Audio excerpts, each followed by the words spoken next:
Hi guys, welcome back to AFTV News Daily. It's me, James, with Robbie. How you doing, Robbie? I'm good, man. I'm good. I just looked at a comment on here from Shamba La Wanyama. He says, "Hope today is Turkish and Dan Potts." Sorry, mate, he ain't. I saw that as well. I thought, I feel big up Turkish and Dan Potts though. They do a great show when they're on together. Both very opinionated. So love them both. To have on. But do you know what's the beauty of this show? You never know who you're going to get. You never know. Life is like a box of chocolates. Remember that film? Yeah. You never know what you're going to get. Talking of that, right? I got my Ultimate Fan pack. Right, of course. Yeah. Big thanks to Ultimate Fan for sponsoring. Yeah. You know when they say life is like a box of chocolates, you don't know what you get. You don't know what you're going to get with the Ultimate pack. Right, so I'm going to open mine now. I love how you weave that in there. That's beautiful. I'm professional, man. Yeah. Well right, 3 new packs available. Let me open them. Right. Well, that's good. My phone's not working. It was going so smoothly. Here it is. Right. There we go. Now, so what's this? The base pack. Let me see who I got. Rodrigo. Okay, good player. Not bad. Good player. Sessignon, Tottenham. He didn't even get a game. No, he won't be playing in my squad, I'll tell you that. No, fair enough. And Onyenka of Brentford. Did well against us. Good player. Yeah, remember. Yeah. I'm sure he's injured though. He might be. But I need to read up on Brentford. Right, a gold pack. Right, you guys really got to get on this Ultimate Fan thing. It is really good. I do get excited every week when I get the packs as far as it'll be. Rodriguez. J. Rodriguez. J. Rodriguez in a gold pack. What's going on? Right. I got Kevin De Bruyne. Right, I'm sure I've got De Bruyne already. Oh, here we go. He's got 2 De Bruyne. I've got De Bruyne. Can you trade? That'd be fun. And Jorginho of Chelsea. So that's not bad. And I've got 1 more pack available. I think that's because I won the individual one. Yes, the winners pack. Another win for me in the individual competition. Every week. Right. And who have I got? Scott McTominay. Bloody. There you go. Hey, you got De Bruyne and Jorginho and all that. Yeah, but I'll win something and I get Scott McTominay. Well, he's not too bad. At least he plays a lot. Ollie loves his McFred combo, so you know he's going to be in there. Scott McTominay. For guys who don't know what we're talking about, Ultimate Fan is essentially FIFA pack openings with fantasy football. You open the packs, you get certain players, obviously you add them to your roster and they earn you points as you go along throughout the season. Obviously you can change every week, there's a new pack, there's even the option to pay for silver packs and gold packs, but there is the free to play base packs as well. So yeah, get involved. It is really enjoyable. Someone try and stop Robbie, please, because every time I sit here and do this I've got a winners pack. Yeah, I've got 3 wins in a row, mate, trust me. Well, there you go. No, that's all good. Good. So what are we talking about tonight anyway? Hector Bellerin. Who else? Hector Bellerin, he's gone. He's gone, I know he's gone. But he might be gone for good, and that's kind of why we're here. Yeah, we'll be honest. By the way, hold on, just before you do that, I've got to get this in. This is very, very important. Oh, where did it go now? Just disappeared on me. What are you looking at? It was a comment. It's very, very important. Connor McDonald said, "This is a much better combo than Turkish and Dan." Yes. You're not Had to get that in. You're not going to let this go. Shamba, where are you? Where's the response to that? But yeah, right. Hector Bellerin. Why are we talking about him? Because let's be honest, it's been a slow news day. In all seriousness, we're coming towards the end of the international break. Don't know about you, I'm starting to look ahead at the weekend. I'm starting to look at Premier League football coming back. Can we actually, before we talk about everything, why have the Premier League thought, you know what, let's chuck Arsenal on the last day of the opening weekend's action. Started, man. And then as the next weekend comes along, we'll ruin their Friday night too. And we'll chuck them on the Friday. Effectively, Arsenal would not have had a game now for nearly 3 weekends. Yeah. It'd be 3 weekends, isn't it? Yeah. Right? Because not last weekend, right? We're not going to have one this weekend, and we're not going to have one the following weekend because we've got a game on a Monday and on a Friday. Yeah. And Monday and a Friday, like it's just a weird combo. I'm not saying we can't play on those days, but it's just a weird combo to have one on a Monday and then again on the Friday. Yeah. You know, so. But I think this is the consequences what we're seeing now of not having any European football. Yeah. Because, you know, if you're a sort of like, you know, TV exec. Yeah. You know that Arsenal is one of the biggest tickets in town when it comes to viewership. That's it. They're not in Europe. So you can throw them on Mondays, you can throw them on Fridays. You do what you want with them. And you can still have some of those other bigger teams then to, you can have it's worked out brilliant for them because they can still have a Man United or whatever on the Saturday and a Liverpool or whatever on the Sunday or whatever. You know what I mean? So, and listen, have no doubts about this. And my brother works in TV and he's told me this many a times. The most viewed teams on TV, Man United, then it's Liverpool and Arsenal. Yeah. They're the three. Those three get the most views on TV. Yeah. Right? Not Man City, not Chelsea. It is, so the fact that Arsenal are not in Europe now, you expect to see us moved around lots on these Fridays and Monday. There'll be a lot more Mondays, I reckon. No, absolutely. So, yes. There's a lot of football. If you're a neutral, you're loving it because the Premier League comes back. Arsenal then play the Monday night against Palace. That should be a good game. Vieira back to the Emirates. Then you've got Champions League and Europa League football through the week. Am I right? I think that's through the week. And then Arsenal back on the Friday and the weekend's action. Yeah. I mean, it's non-stop football. Non-stop football. For a neutral, you're going to enjoy it. For an Arsenal fan, probably not ideal in terms of Monday, Friday, but hey, we move. What is right, if we win. Yeah. So the games I hate the most are actually the Monday ones because I'm like, you've had to watch all weekend everybody else and then your game's not till the Monday. Yeah. Right? And then even if you do win, you haven't got a lot of time to bask in it because it's kind of over. But the Friday games now, if you win those games, it's a beautiful thing because you put your feet up for the rest of the weekend, watch everybody else play, no pressure. If you lose the game, like what we did when we played Brentford, it's a horrible weekend. Oh my God, Brentford was a Friday night, wasn't it? It's a horrible weekend. You've got to stew all weekend, sit there, not watch match of the day, watch a little bit of this, turn that off. You know what I mean? So Friday's only sweet if we win, and we've got a difficult game on the Friday because that's Villa. At least it's 2 home games, I'll say that. I mean, I'd like to think that maybe played a part in it, but probably not ideal for Villa fans coming down on Friday night. They might enjoy that. Hopefully they don't win, otherwise they'll enjoy it too much. But anyway, just thought I'd mention that. But anyway, one of those weird ones. I saw a lot of people, as the international break was coming to an end, people noticing, sort of looking at the schedule going, oh, when do Arsenal play? What, Monday? And then back on Friday, but Caught me out as well. Just one of those. Just one of those. Anyway, Hector Bellerin, he's out at Real Betis, he's out in Spain. A move that I think a lot of people saw coming for a while, even before this summer, that we kind of knew he would at some point go back to Spain in his career. It's happened. It's just a loan move. But I think what's interesting is that he's been talking, I'll get the quote up in a sec as I'm sort of getting your thoughts on it. But he's basically suggesting that he's in Spain to stay. That it wasn't just a case of a loan move and some football for him. What's your feelings about Hector Bellerin? When you went out on loan, were you thinking, go get game time, come back and prove yourself? Or did you think the loan was just a short-term fix for ultimately a long-term departure? I mean, I know it's only a season-long loan. Yeah. Doesn't surprise me that he's saying he wants to stay in Spain. I always thought that he's going out on loan and he probably won't come back. Yeah. He'll stay in Spain or he'll go somewhere, because I just feel that it has become a bit stale with him at Arsenal. He's been at Arsenal, let's remember, he's been at Arsenal for a very long time since. Yeah. He's basically an academy player at Arsenal. Yeah. Yeah. He was at the academy. So he's been at Arsenal for a very long time. And I think both him and Arsenal needed a freshness. He needed a new challenge. He's gone to Betis, which he says this is a boyhood club where he supported. I think his parents supported the club. I was a bit surprised, even though I know that what he said with his story that boyhood club he supported as a kid. But I thought he might want to go to a more high-profile club. But then I guess he hasn't earned that high-profile move. Yeah.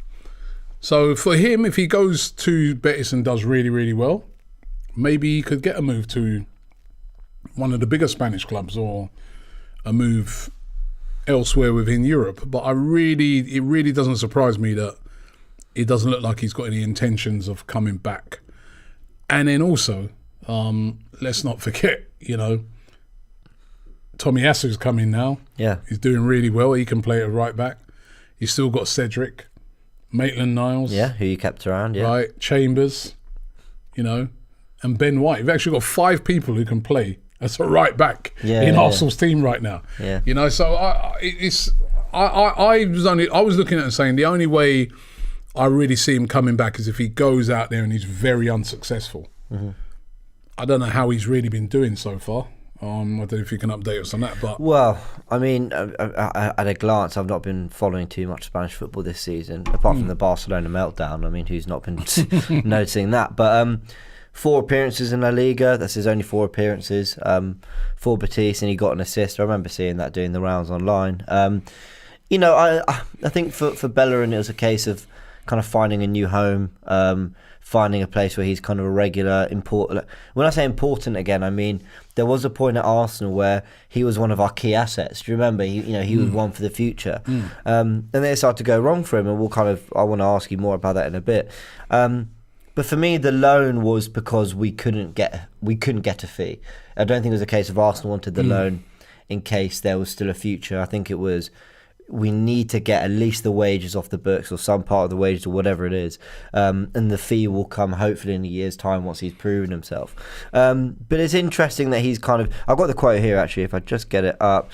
He said, when asked about his future, he said, "I don't know, but I've always said if I want to," He said, "I don't know, but I've always said if I didn't want to be here next season, I wouldn't have come from the beginning.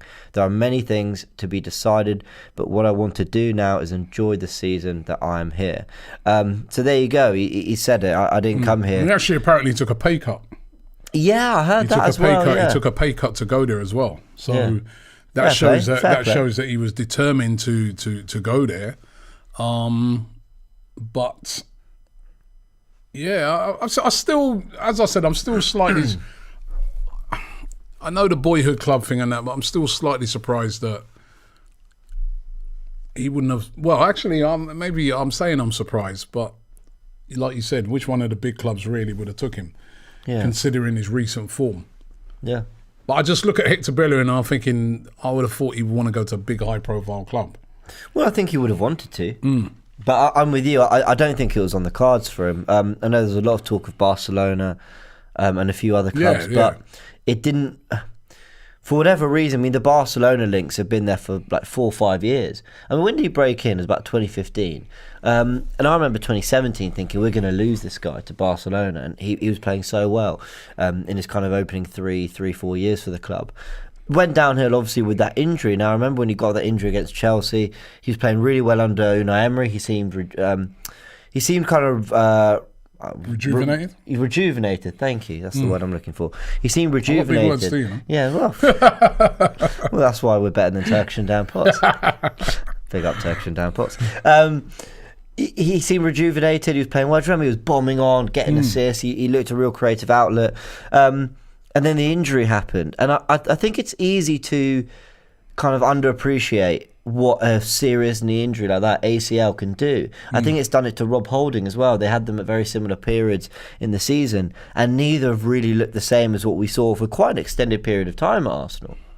Yep, no, without a doubt, the injury didn't help him. It was a setback. Do you know what? He had a weird season last year, right? Because if you remember rightly, he started off the season pretty well. He did start well. And he got into the Spain squad. Do you remember? I do, yeah.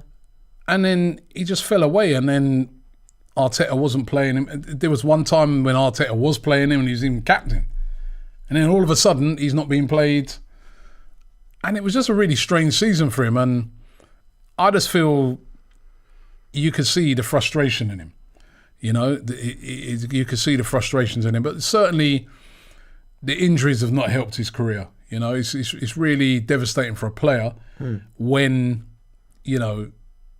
you get a big injury like that. And, a lot of his game was based on pace. Yeah.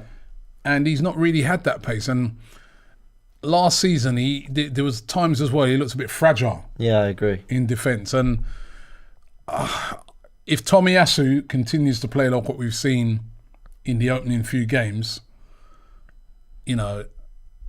the way of how football works is they're not going to want him back, are they? Well, that's the reality of it. That's the reality of it. And you mentioned pace. I also think when I look at Bellerin and Holding, I don't mean to put Holding in this as well, but I used to see two very mobile defenders, and then they had the ACL injuries. Now, I'm not qualified to talk about what an ACL injury does to your movement or mobility, but something in me, when I look at them, they just look a bit less comfortable on the ball. They look a little bit less fluid in their movement. Now, maybe I'm just seeing that. Maybe it's kind of like cognitive reinforcement. Because I know of the injury, I'm thinking that's what it is. But for whatever reason, they've neither have looked the same since. Yeah. And when you lose that, you know, football's all about tight spaces, being pressed, like high energy. And when you lose that, that's crucial. But then to lose your pace as well. And Bellerin's not as fast. He's probably still very quick, but not. He used to be lightning. And yeah, he's kind of lost that, and yeah, he's struggled since. But you know, I hope it goes well for him at Betis. Did he lose his focus? That was always the thing with me. Yeah. Where I know, so like a lot of times we be interviewing fans. Yeah. And a lot of fans focused upon that. And I don't know if they were right to do so or wrong to do so, but they'd be like, they've got, you know, what's with all this fashion stuff and vegan and stuff like that? I mean, you're not doing it on the pitch.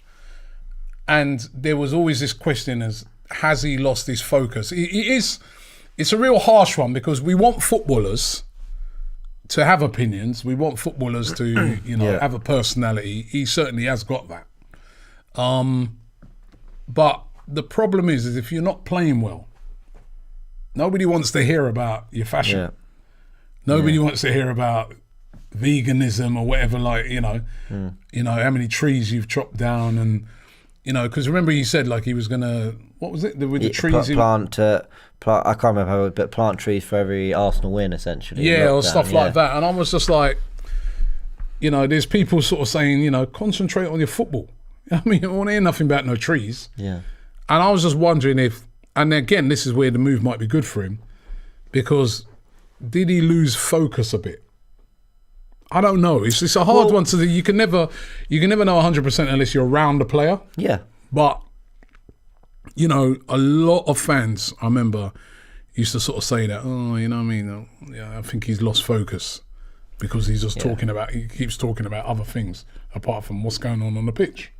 I think it's an easy, of all the things Bellerin did, like the off-field, the fashion, the dietary changes, whatever, that's, you know, I love the trees thing, by the way, and I love a lot of the things that he's spoken out for at times. Was it the right time to say that, James? Well, you know, I mean, you're not really, you know, I think just coming back. Also, hadn't really been playing that great, and then for every game we win, we're gonna plant trees and stuff like that, and then great if it's going, you know, if you're Ronaldo and it's growing great, that's brilliant. But if you're, the perception sometimes is if you're a player and you're struggling a bit, get your head down, concentrate on your football, and, you know, leave that to, you know, but you Extinction Rebellion. It feels to me like football fans, we love a quick reason, a quick fix, or a quick kind of, or an excuse. So you know, I think it's easy to say he's doing all this so he's not focused. I mean, listen, it could be true, but there's a lot of great players who do have other things going on. You see Cristiano Ronaldo in adverts and stuff and doing whatever. That's what I'm saying. Because he's one of the greatest. He's brilliant. Yeah. So he can do what he wants. Of Cristiano course he Ronaldo come out tomorrow. He can do, you know, it's like when Beckham had that dress on. Yeah. Wear what you want, right? Because he's playing brilliantly. When you're playing brilliantly, nobody cares what. You know, they're just like, you know, you can talk about whatever cause you can do, but if you're not playing well, people start to look, and this is not always correct. It's just the human psyche, I guess. People start to look at fashion. You're more focused on that, apart from your football. You keep changing your hairstyle and that. Listen, it's got nothing to do with his performance, but the perception with some people is you ain't focused. Yeah. Because they want to see you in those times, get your head down, and really, you know, just concentrate on your football. So that's what I'm saying. Being away in Betis takes him out of that limelight a bit. And, you know, because I mean, I think he even bought a stake, didn't he, in Forest Green Rovers football team. I mean, listen, these are good things that he's done. Yeah. But, you know, if you've just been tonked, you know, 2-0 at home by some team, you don't really want to hear about no investment into green energy or nothing like that. No, what you want to hear about is what did you do on the pitch to stop that goal from going in? That is what happened. So, that's all I'm saying. It's not. No, it's not really fair, but it happens. It's the reality, isn't it? No, absolutely. And actually, of all the kind of quotes and things that Bellerin has said or done or whatever off the pitch, the only one that really, because all the other things, I get what you're saying, they're completely valid. But the one that really got me was when he was speaking about Alexis Sanchez. I got the quote here. He said, he's an amazing player, always wants to win. He demands from everyone, and sometimes it can be quite too much. Do you remember he was saying that Sanchez wanted to win too much? And I think there was definitely a point where, if you even just looked at, this isn't just him, this was the club for many years through our decline. And listen, to a degree, it's probably still true now. But I saw players that I kind of thought, do you want to win as much as the fans? And you always kind of think that, but you think, well, of course they want to win. And then certain quotes come out and you go, well, that's not good, is it? Yeah. So, those are the kind of things that bother me. Loads of comments coming in. Yeah, let's get them through. About Bellerin. Enoch Hammond says, Bellerin actually had his game pace all the time. He depends so much on his run backs. When he lost his pace, everything's gone wrong with him. And that's, lots of people always pointing out the pace. Travis says Bellerin was staying out at clubs. I don't know how he knows that. I mean, I've never heard that, but that's what he's saying. Brett Laguna says Bellerin himself admitted he'd lost focus during his injuries. Yeah, but listen, during an injury, you're going to lose a bit of focus. I mean, that's a natural thing. Yeah. Vede 1987 says, I appreciate Bellerin's service, but his off-field interests create a cult of personality. As a result, people rated him more highly than he deserved. Wow. I actually kind of agree with that. No, I know what he's trying to say. Yeah, I kind of agree. Yeah, he was rated high. That's what I'm saying now. He's at Betis, and that's what I'm saying. Because I don't know how to describe this. He's spoken about so much. That you'd really consider him to be one of the top players, but he's not. No. He still had a lot to do. He's still young as well, isn't he? 26. Lone Star London said Bellerin played like he had a dress on. That's a bit harsh. Bellerin doesn't have the winning mentality, says obviously Kieran. Gator Montes says Sanchez was our leader. Everyone in the club should have had his mentality. I agree with that. I can imagine Sanchez was overbearing in some ways. I mean, even on the pitch, there were things that I didn't really like. Everyone loves Sanchez, but there were personality things that irritated me. But he wanted to win. He really wanted to win, and we needed that. That's what we need that.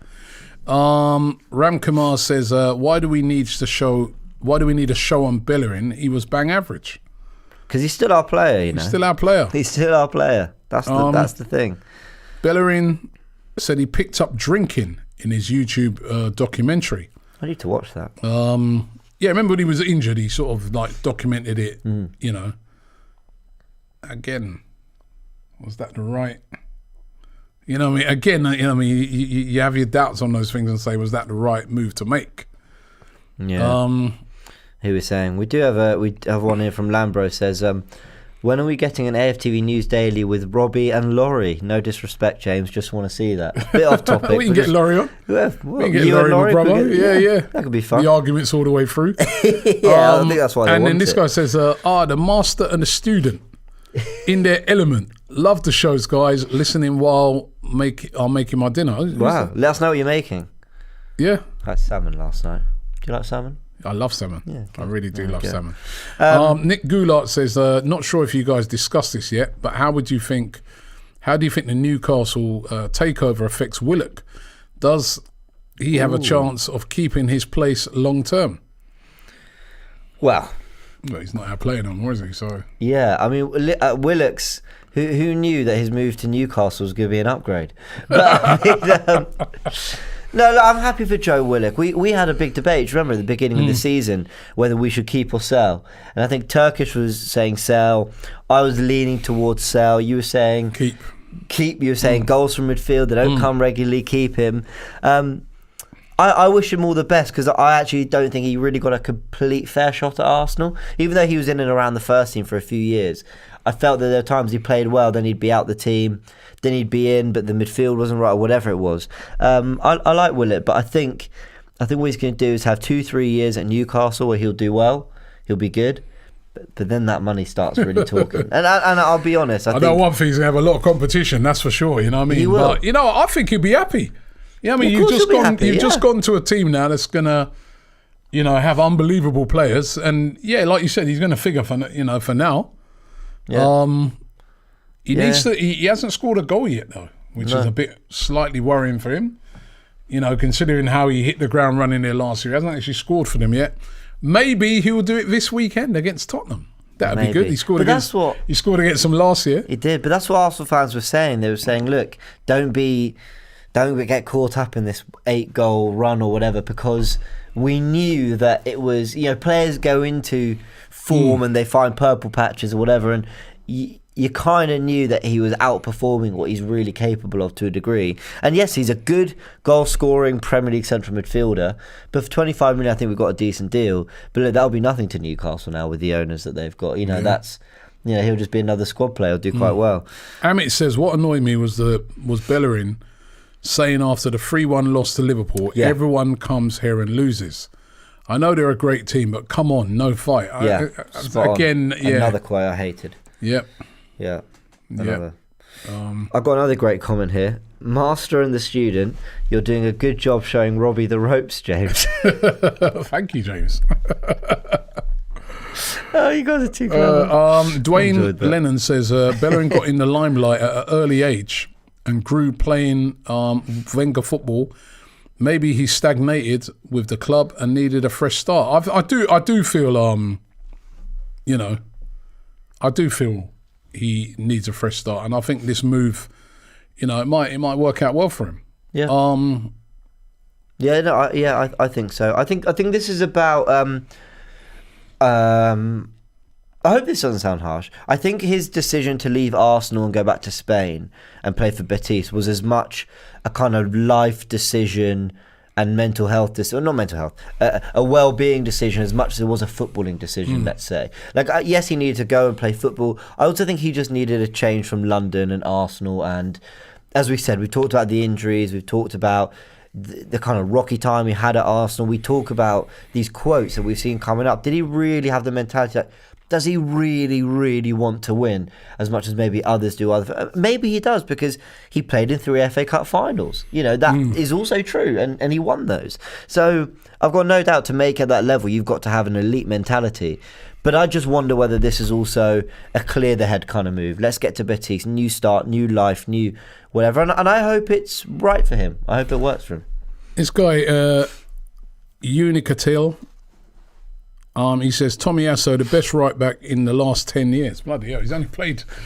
let's just relax, right? Because he's only played a few games. And I was talking to Lee this morning, and I said the big test for Tomiyasu comes on Monday when he's up against Zaha. Yeah. That's the big test, right? Where, you've got a player who's like quick, skillful, can go inside, outside, and is more than capable of terrorising the best of the best.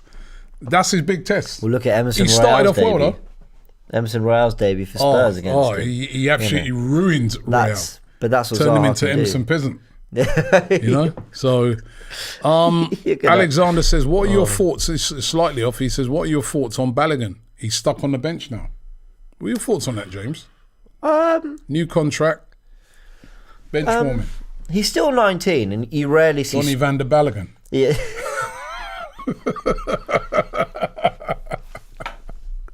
Did you just come up with that? Yeah, I did. Donny van der Balogun. That's going to be a thing now. Anybody who's stuck on the bench is always Donny van der something. Donny van der Balogun. Poor guy. Donny van der Kolasinac. At least there was a B in Balogun. At least there was a B in Balogun. John asks, has Kolasinac been frozen out? Anyway, Donny van der Balogun. It's rare that you see a striker at 19 years old hit the ground running, especially at the club the size of Arsenal's. Yes, we're not where we want to be, but we're still a massive club. You've still got Aubameyang and Lacazette at the club. I understand why he's not playing. Having said that, I think Arsenal need to be a bit wiser with these things. 19 is not, I mean, it's young, but it's not, we're not talking about a 16, 17-year-old here. Get him out on loan. A Championship club would surely want him, or a lower Premier League club, dare I say. I mean, what are we, only 12th ourselves? But I think something in January needs to be done to make sure he's getting the right football. See, the problem is the problem here now that we're not in Europe. Yeah. A Balogun would have been featuring probably a lot in the Europa League. He would have. So would a Patino. Yeah. Yeah, and a few others. Yeah. But that's what I mean. I saw the highlights. The under 23s, under 21s, whatever age group is. They smashed Chelsea. Chelsea meant to have a really good academy. Smashed them 6-0, 6-1, I think. And Balogun just made it look easy. Just the whole thing just looked like a breeze for him. So I do think let's get him into the Championship. And wherever we send him, we've got to say, it can't be like Eddie Nketiah. We went to Leeds, or I think he weirdly stagnated a little bit because he was coming off the bench all the time. Send him somewhere that's saying, you know, he's going to be our number one. We want him to lead the line. And then see how he does. Yep. But I think there's talent there. Fergus O'Rourke says injuries affected Bellerin on and off the pitch. I'm still a fan of his. Yeah. Ayup says Bellerin gave us a lot of good memories and was part of Arsenal's FA Cup triumphs. We can look back at his time with fondness, unlike many players. I hear that. However, Ashton Lee says Bellerin would have got a better move if he had gone when he wanted to go a couple of years ago. There were rumours that he did want to go. And Jim Rich says, if he's no longer playing for us, I couldn't give a monkey's what he's doing. Bloody hell, it's harsh. Yeah. So it's still very mixed on Bellerin, isn't it? Yeah, it is, and understandably so. But hey, we'll be following what he's doing. We're going to do a loan watch show actually on AFTV. We'll cover sort of better what he's doing and how his future looks. But I think this is a case of a loan with a kind of a gentleman's agreement that some sort of permanent transfer will happen next summer. But let's see. Let's move on because we are, as we say, closing in on, what was it, Wednesday today? A couple of days, and we're looking at Premier League football coming back. It's nearly a week Monday, man. God, it's nearly for us anyway. Yeah, the Premier League is back. The Premier League will be back. The Premier League is back, thank God. So I'm sorry, the international break, even though the England game last night weren't, you know, it was an interesting game, you know what I mean? The Hungarian fans at it again, by the way. Again. But anyway, let's not talk about them. But it was an interesting game in that England, you know, didn't manage to get the you know, they were given a big run for their money in the game. But listen, I want to see the Premier League back. Yeah. I want to see the Premier League back. It's been a great start to the season, hasn't it? I mean, if you look at all the individual clubs, you've got the return of Ronaldo. City have had loads of big games. City, Chelsea and Liverpool have all played each other already. Arsenal had the terrible start with 3 defeats. Then the comeback with 3 wins, beating Spurs. Then you've got Brighton, who are kind of the shock team. It's been really good to watch. It is, and I'm looking forward to it. And, you know, Monday's game is a winnable game. That's a winnable game, you know. And Vieira, of course, returning to Arsenal. And that's going to make it more interesting as well. But it's a winnable game, even though Palace have been playing really well. These are the sort of games, if we're going to do anything this season, we must win. Lee Judges said on Forever Arsenal. Go check it out on AFTV VIP. This next game was massive because if after what Unai Emery did against for Villarreal when he came back to the Emirates, if Patrick Vieira comes back as a manager and does a job on Arteta, you know, outcoaches him, outthinks him, gets a result, a draw, maybe even a shock win or whatever, does the pressure pile straight back on Arteta? Because I think a lot of the fans were very lenient after the Brighton performance and result. They said, okay, the performance was dreadful, but we got away with a point, clean sheet, conditions were bad, you've kind of 10 points out of 12 is all right. So I think people just kind of let that one go. But if he doesn't start with a win against Palace, could it get, I don't want to use the word toxic, I think Arsenal fans have every right to demand more after what we've seen the last 2 years. But could the heat start to sort of rank up? I think where the heat's going to be is that there's going to be comparisons now. Yeah. On Monday, right? Because Patrick Vieira, Arsenal legend. Yeah. You know, when you're talking about Arsenal legend, that is a legend. Yeah. Without doubt, invincible winner, captain, unreal player, one of the best players I've seen at Arsenal. Comes back, he's managed before. He'd managed at New York City. He managed at Nice in France. Wasn't even considered for the job of manager at Arsenal, despite being an Arsenal legend, despite managing before. Yeah. Mikel Arteta got the job. Yeah. So I feel there will be comparisons, because if Arteta, say, lost the game, people might be looking at it and say, well, maybe that's what we should have got. Or maybe we should have got him in the first place. But you know what? If he continues doing well from now till the end of the season, maybe we should be getting Vieira in and getting rid of, instead of Arteta. I don't think Arteta's going to want Vieira to get one over him, because, You wouldn't believe what I've just found. You wouldn't believe what I've just found. I'm just going to send it over, guys, so you guys can have a look. There's he hobnobbing again, is he, Ty? Sorry, we got distracted. I saw this comment come through and I had to have a little look. Ty has just been pictured with Jamie Carragher. Well, Jamie Carragher himself has posted it. I'm going to send it through. The old mate Ty. To our wonderful production team. What does he say on that comment? Do you know what? I can't even find my email. Where am I sending this? If we can... But going back to what I said... you carry on while I sort this out. Vieira, this is hilarious. I just feel that, Vieira, if Vieira was to get one over him, there'll be a lot of people saying, oh, well, you know what? Let's get Vieira in if he continues doing well with Palace. Yeah. So, that'll be at the back of Mikel Arteta's mind. But that's the thing. When you've got a legend like Patrick Vieira, who started well at Palace, by the way, been playing good football, made some good signings. If they come to the Emirates and play brilliantly and play brilliant football, fans will start looking and going, this guy, Vieira would jump. He's only been there a couple of months, but he'd jump at the chance of Arsenal. And I do think that does bring in added pressure. I mean, but are you confident with beating Palace? No. No, I can't be confident of beating anybody this season with what I've seen so far. Yeah. I think we can definitely beat Palace, but we're at home. We should be beating Palace, but Palace have come over the last couple of seasons and given us a serious run for our money in every game. Yeah. It's going to be a tough game. I'm looking at their record, Palace. Yeah. They've drawn their last two games. Mm-hmm. So, they I don't know. They had that win against am I looking at the right Yeah. Yeah. That looks right to me. Yeah. So they drawn their last two games. They drew with Brighton, didn't they? Well, they picked up points in 4 of their last 5 games. Yeah. So that's not bad. That's what we're talking about. Only one 6 defeat. points. 6 points out of 15. Yeah. And they're gonna. What's their record this season so far? So well, just 7 games, 7 points. So they've had a lot of draws. They've had 2 wins. They're not losing games. 2 wins, 2 draws, 3 losses. Yeah. I'm looking at the right thing. What am I talking about? No, 1 win, which was the win against Tottenham. Oh, there you go. 4 draws, 2 losses. So Spurs are the only team they've beaten this season. Spurs are the only team they've beaten. So, it's a chance for Arsenal. It is a chance for Arsenal to get a win, move up the table. Yeah.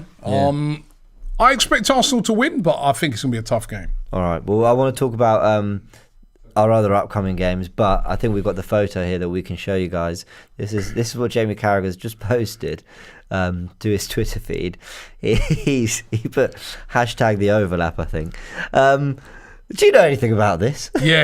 I know that he's back up and on again on the overlap. Jamie Carragher did comment about him in it. He goes, "Oh, my mate, Brentford game, yeah. My mate Ty ain't gonna be happy." Jamie Carragher's a nice guy, by the way. When I met him, he's all right. He's all right. He seems really cool. But Ty, he makes me laugh. Everybody slates like we were slating Roy Keane and all that, and then when I saw him, they're taking pictures of Roy. I go, "Hold on a minute, what are you slating him off?" He goes, "No, he didn't diss Arsenal." I found out he didn't diss Arsenal. I go, shut up. Do you know what? It works both ways, though, because people who haven't met Ty, they might have a certain opinion. I'll say to them, guys, Ty is the nicest human being in the world. Like, he is the most gentle, lovely. He's with us on Friday. Gentle. Just lovely. No, but he is. But when you meet him and you get... If you're an Arsenal fan, yes. Lovely, right? And everyone goes, okay, I would have thought, all right. But then at the same time, everyone he slags off is also probably really nice and really friendly. And then he'll meet them like he did Jamie and Roy Keane and everyone. He goes, you know what, they're all right actually. And you think, okay, well, you should have seen him last night. We were doing a stream over on the Don Robbie channel, right? And you know him already. He turned up in his full Arsenal gear. Yeah, I'm sure. So first of all, I'm like, what? It's England playing. Yeah. Why are you wearing all that Arsenal stuff? And he goes, Arsenal under 21s are playing today, and if any time any Arsenal team are playing, he wears all Arsenal stuff. Yeah. Wow. Right? And then the Arsenal under 21s are playing Newport. They beat them 4-3 in a last minute winner. I remember that. Did you not see his reaction when? No. Because like right throughout the thing, like it was I think Arsenal winning 2-1. Then I think Newport went Arsenal winning 3-1. And then Newport equalised to make it. They then got it back to 3-3. Oh wow! And he was getting some stick from everyone in the stream. And then Arsenal got a last minute winner, and he went mad. But listen, I like this comment here. Sally says Carragher looks so proud of his son.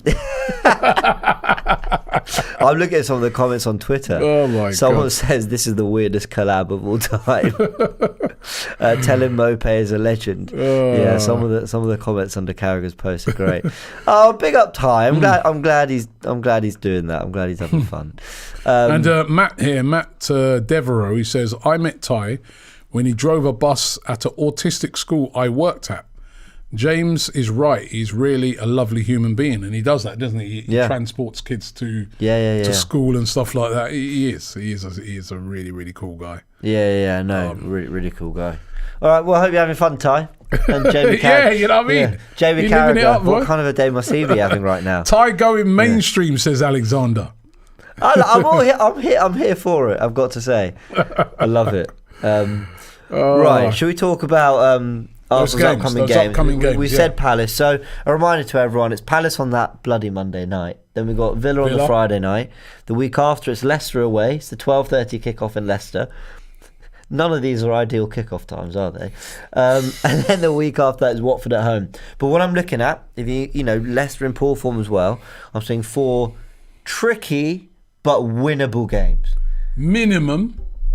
Go on, what's your minimum? Saw a lot of debate about this online. 10 points. Minimum 10. Minimum 10.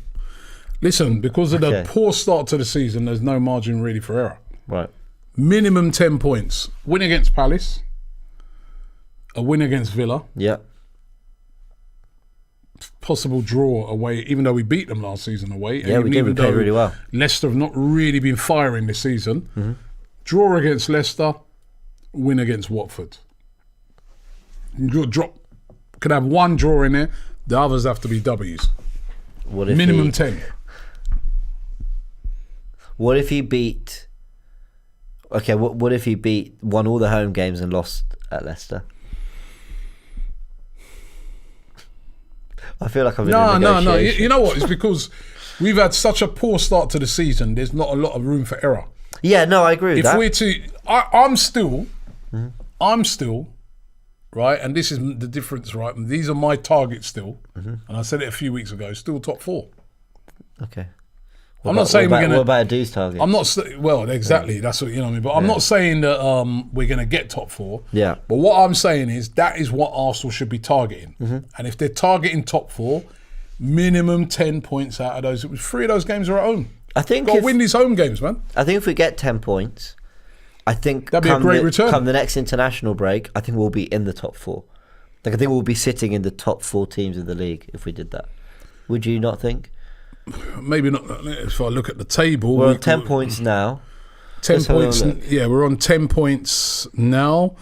Actually, yeah, 4 points is the top 4. 4 points. Yeah, with 4 points. With 4 points off top 4 now, we'd be on 20 points. You know, our Man United with the run they've got, Everton, Brighton. To be fair, yeah, I could see them getting 6 or 7 or 8. I don't know what their fixtures are. But I think there's a very good chance that we're in the top 4. Listen, Crystal Palace, even though they've been doing really well, and we've just been talking them up, and we know Zaha and Odson Eduardo they brought in, and Gallagher's been playing well, and but look at what I just said. When we looked at the record, they've only won 1 game this season against Tottenham. Yeah. Right? They've drawn 4, lost 2, right? I'm expecting us at home to beat Crystal Palace. If we're playing, we should be beating Palace. Yeah. Watford, new manager, all right? Well, by the time they get to us, the new manager bouncing might be sort of over a bit. But Yeah. new manager in Claudio Ranieri, remember? They sacked their manager. Yeah. 1-2, drawn 1, lost 4. That's two of the teams we're playing. Yeah. And then Villa. Villa, Same record as Villa, us, I've got the same record as us. Excuse me. Same record as us. Yeah. Villa are a very good side, Yeah. but they're a funny side. Yeah. They can go and beat Man United, and then they can lose to Tottenham. You know what I mean? So I'm, Tottenham. they've got the they same did amount lose of to points as Tottenham. us, right? And you say there's not a lot in it between us and them. They are a good side, but we're at home. Yeah. Right, we're at home, so I'm still looking for a win in that game. And then the other game is against Leicester. Leicester are below us. Last 5 games, 1 win, 2 losses, 2 draws. Yeah, they're in poor form. Yeah, Leicester. Won 2 games this season. That's all. 1-2, draw 2, lost 3. So Yeah, no, Arsenal 10 have points. to. Arsenal have to do. Is so that no that's European football in between. No European football. That's a decent run of games for Arsenal. It's a nice run. Leicester of have games. got like European football, Europa League games to play. Listen, I feel those are winnable games, man. Those are winnable games. Those are games where you can get yourself on a nice little run. Mm-hmm. I hate, and we need yeah. to, because then when you start getting it, at the end of that run, after the Watford game, Yeah, so that's we go to Anfield. Yeah. And when was the last time we went there? And it was probably Arshavin. You know what I mean? We never win there, right? Apparently no one And does. we've also got to go United in the month of November as well. So we need something going into those games. We need momentum. We need results. So post-international break, after that draw at Brighton, we're going to have Palace at home, Villa at home, Leeds at home in the Cup. It's 3 nice home games.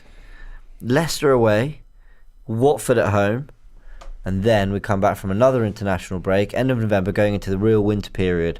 Liverpool away, Super Club Newcastle United They ain't got the money yet. They ain't got the money They yet. won't have the money yet, but still. Pre-money, Newcastle United. Man United away, and then Everton away. So it does. You got it's 3 a very really tough tricky month, away because games.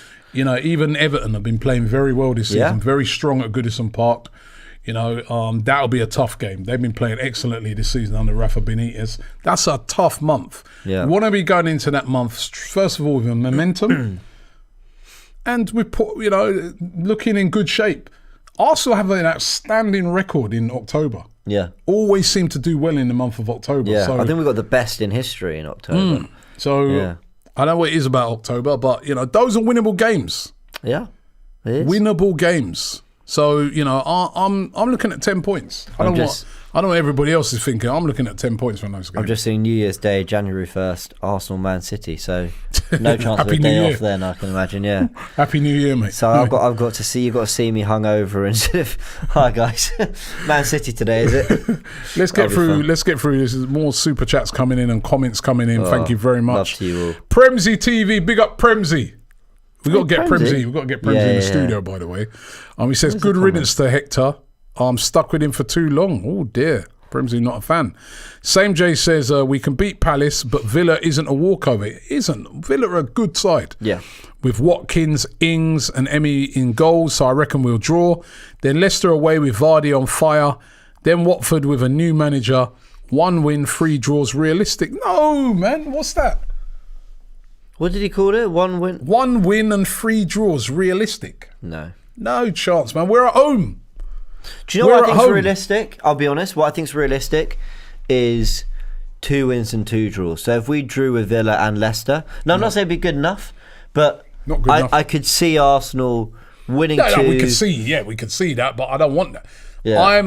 If I'm Mikel Arteta, I'm saying to them players, Yeah. I want 10 points from those games, No, minimum. and rightly so. Right? Rightly so. Nick Goulart says, no disrespect to United, they have a great squad, but from what I've seen of Ollie, if Ollie doesn't get sacked by January, February, that 4th spot is seriously up for grabs. Very good point. Very good point. Got to keep, A few people saying, Brian says, Robbie is cocky. Spurs are on top of Arsenal, to be fair. Yeah, but come on, man. At the start of the season, you thought they won the league, the way they were carrying that on.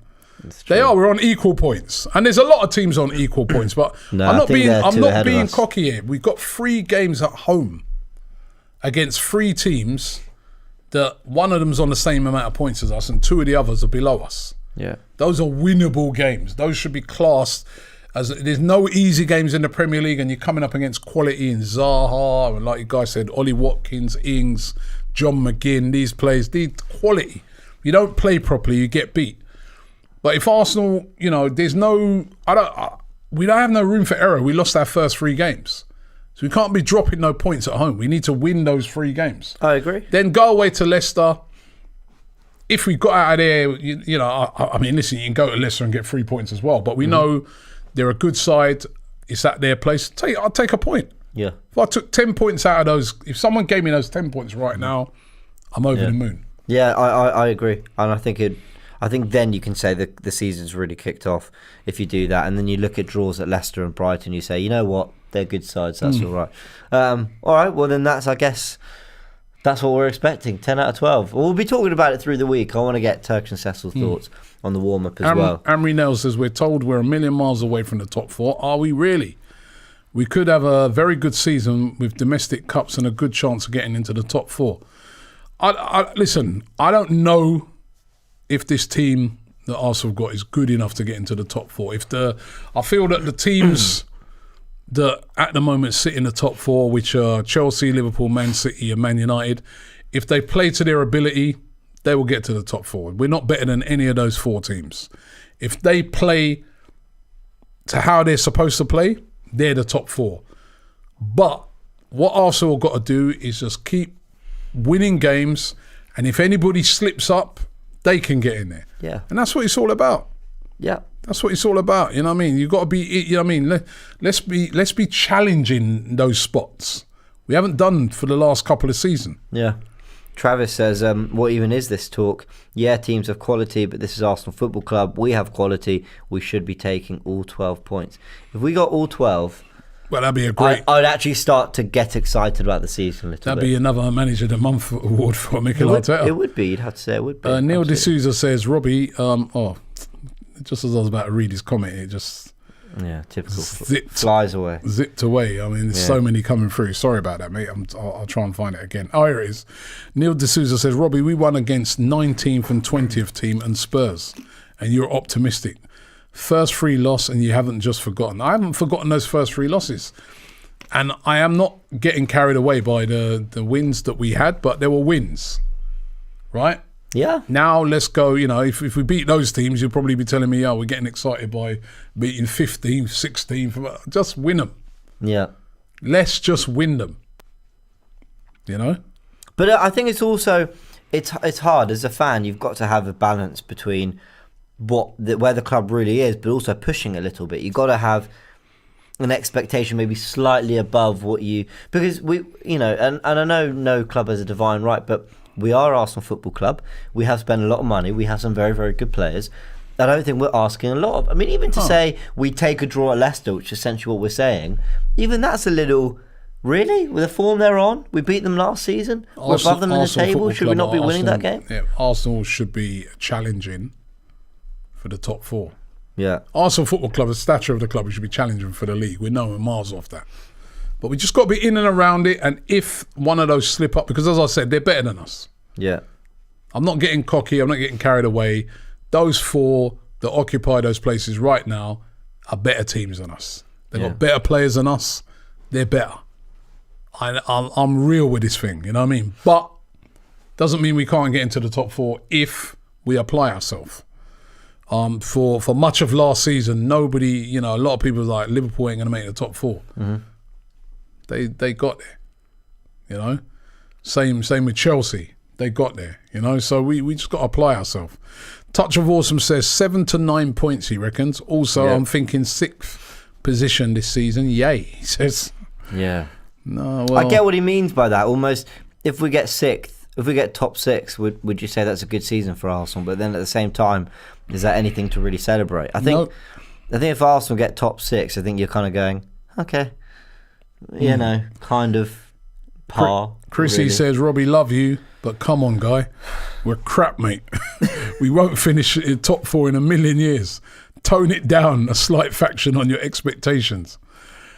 I love how as I people said, say these things, Chrissy, remember what I'm saying, challenging for the top 4. I don't listen, if you ask me honestly, I don't think we'll get top 4. No. Because we're not good enough. But it doesn't mean that we can challenge for that, and if any of those lots slip up, we can get in there. Yeah. Remember last year when Leicester slipped up? Liverpool, bang, in there. Chelsea, bang, in there. So what you got to do, hover around it. Yep. John Tari says the team is playing fine. All they need now is the balance and to be consistent with their game. Well, I want to see a much better performance than what I saw against Brighton. I thought that was a poor Arsenal performance. Yeah, we were terrible. What did you think of that? I thought we were shocking. I was ill that day. Didn't make me feel any better. I thought we were really, really poor. I couldn't believe how dominated we were. I mean, I knew Brighton would have spells, have moments, have chances, but I didn't think we'd get completely outplayed like we did for 75 minutes of that game.